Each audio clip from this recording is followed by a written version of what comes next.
مردانہ کمزوری کا آغاز کیسے ہوتا ہے؟ کیا سچ میں عضوِ تناسل کی رگیں یا نسیں مر جاتی ہیں؟ ڈاکٹر سیکسیالوجسٹ کہتے ہیں،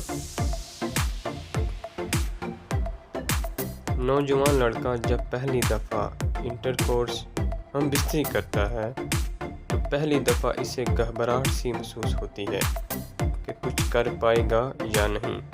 اس وجہ سے اسے اریکشن ہوشیاری بالکل نہیں ہو پاتی۔ پہلی دفعہ ناکامی کے بعد نوجوان کے دل میں ایک ڈر سا بیٹھ جاتا ہے، کیا اس کے اندر کوئی کمی ہے؟ وہ انٹرنیٹ، یوٹیوب، گوگل وغیرہ پر جاتا ہے اور آرٹیکل پڑھتا ہے، جہاں اسے جھوٹ اور غلط فہمیوں پر مبنی ویڈیوز اور آرٹیکلز پڑھنے کو ملتے ہیں جو ذیلی کاروباری لوگ اپنے پروڈکٹس، تیل، معجون اور پشتے وغیرہ کی تشہیر اور بیچنے کے لیے لکھتے ہیں، جس میں لکھا ہوتا ہے کہ آپ کو جنسی کمزوری بچپن کی غلطیوں کی وجہ سے ہوئی ہے، آپ نے بچپن میں جو مشت زنی کی تھی اس وجہ سے کمزوری ہو چکی ہے، حتیٰ کہ ایسا کچھ نہیں ہے۔ یہ جھوٹا مواد پڑھنے کے بعد وہ نوجوان اپنے دوستوں کے پاس جاتا ہے، ان سے اس کے متعلق پوچھتا ہے تو وہ لوگ بھی اس کی طرح کم علمی کی وجہ سے یہی بتاتے ہیں۔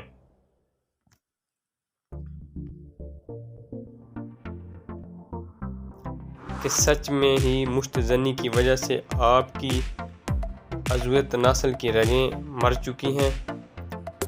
یہ سب سن کر وہ مزید ڈر جاتا ہے، جس وجہ سے اس میں خود اعتمادی، کانفیڈنس لیول بالکل ختم ہو جاتا ہے۔ جب وہ دوسری بار جنسی سرگرمی کے لیے جاتا ہے تو وہ پہلے سے اور زیادہ ڈرا ہوا ہوتا ہے۔ اس ڈر کی وجہ سے پھر سے اریکشن نہیں ہو پاتی، عضوِ تناسل میں تناؤ نہیں آتا۔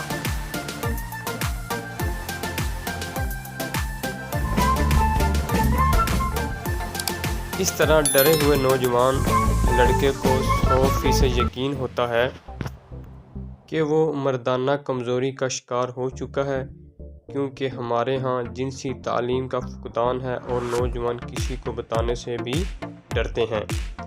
وہ انٹرنیٹ پر مردانہ کمزوری کا علاج ڈھونڈتا ہے اور مختلف لنکس کے ذریعے وہ ایسی website, WhatsApp group میں پہنچ جاتا ہے جہاں ذیلی نیم حکیم بیٹھے ہوتے ہیں جو اسے بول دیتے ہیں کہ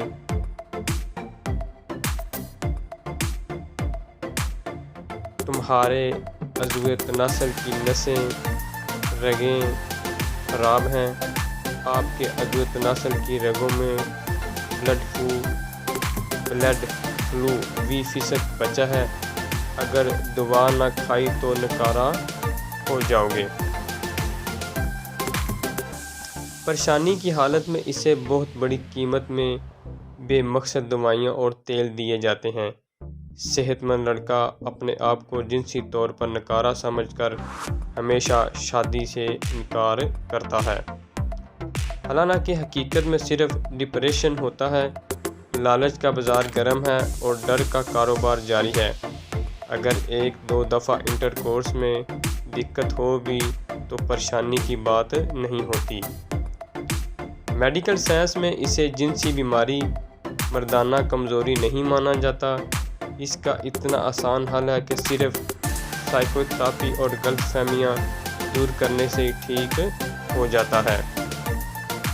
مردانہ کمزوری 50 سال سے زائد افراد کے ہارمون ٹیسٹ جیسا کہ testosterone, prolactin, thyroid, blood test, ultrasound وغیرہ کیے جاتے ہیں، جس کے بعد علاج کیا جاتا ہے اور نوجوان نسل جنسی کمزوری کا شکار نہیں ہو سکتے۔ کیا مشت زنی سے عضویہ تناسل کی رگیں دب جاتی ہیں، مر جاتی ہیں؟ ایسی باتیں صرف آپ کو نیم حکیموں سے سننے کو ملیں گی، کیونکہ انہوں نے کبھی عضویہ تناسل کو اندر سے نہیں دیکھا ہوتا، انہیں اس کی اجازت ہی نہیں ہے۔ صرف ڈاکٹر میڈیکل کالج میں ہی جسم کے ایک ایک حصے کو کھول کر اندر سے مشاہدہ کرتے ہیں اور مختلف اعضاء کی حقیقت کو سمجھتے ہیں، پرکھتے ہیں۔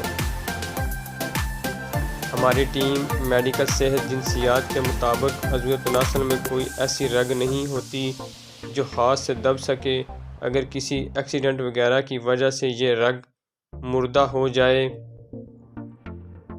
تو چند دن میں عضویہ تناسل مردہ ہو کر گلنے لگے گا اور آخر کار ٹوٹ کر گر جائے گا۔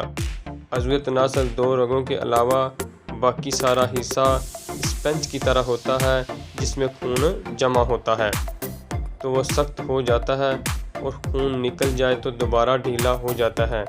خون کی اس سپلائی کو دماغ کنٹرول کرتا ہے اور دل خون کو پمپ کرتا ہے۔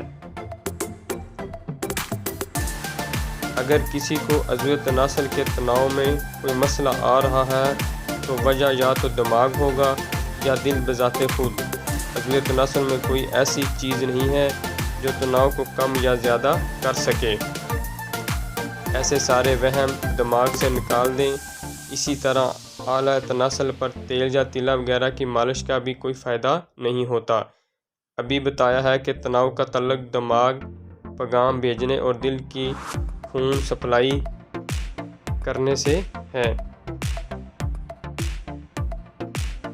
جب بذات خود اعلیٰ تناسل میں تناؤ کو کنٹرول کرنے والی کوئی چیز ہی نہیں تو اس پر کس قسم کی مالش کا کس طرح کوئی فائدہ ہو سکتا ہے؟ یہ سب صرف وقت اور پیسے کا ضیاع ہے اور الٹا انسان کو ذہنی مریض بناتا ہے۔ نوٹ: ویڈیو کا مقصد یہ نہیں کہ آپ پھر سے مشت زنی شروع کر دیں، بلکہ صرف نوجوانوں کو غلط فہمیوں اور ڈپریشن سے نجات دلانا ہے تاکہ وہ ہنسی خوشی زندگی گزار سکیں اور نیم حکیموں سے بچ سکیں۔